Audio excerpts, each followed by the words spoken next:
அச்சாரம் டிவி நேயர்களுக்கு வணக்கம். நாம் இன்னைக்கு திரை விமர்சனத்தில் வாழை திரைப்படத்தின் திரை விமர்சனத்தை பற்றி தான் பார்க்க போகிறோம். பரியேறும் பெருமாள் படம் மூலம் தமிழில் அறிமுகமாகி கர்ணன், மாமன்னன் ஆகிய படங்களை இயக்கி தமிழ் சினிமாவின் தலை சிறந்த இயக்குனராக உருவெடுத்துள்ள மாரி செல்வராஜ் இயக்கியிருக்கிறார்.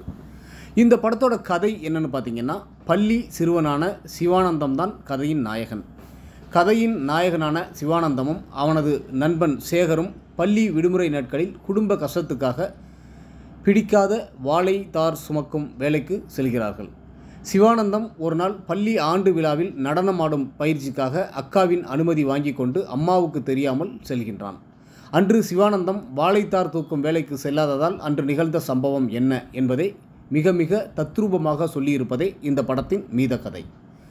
பொன்வேல், ராகுல் இருவரும் நண்பர்களாக சிறப்பாக நடித்துள்ளார்கள். கதையின் நாயகனான பொன்வேல் நடிப்பு மிகவும் சிறப்பு. படத்தின் ஆசிரியையாக வரும் நிகிலா விமல் ஆசிரியையாக அசத்தலாக நடித்துள்ளார். கனிவான ஆசிரியையாக பள்ளியில் நம் அனைவருக்கும் பிடித்த ஒரு ஆசிரியை நினைவுக்கு கொண்டு வந்து விடுகின்றார். குறிப்பாக பஞ்சு மிட்டாய் சீலை கட்டி பாடலுக்கு அவர் போடும் ஆட்டம் நம்மையும் ஆட்டம் போட வைக்கின்றது. கனியாக வரும் கலையரசன் உரிமைக்காக குரல் கொடுக்கும் இளைஞராக அசத்தலாக நடித்துள்ளார்.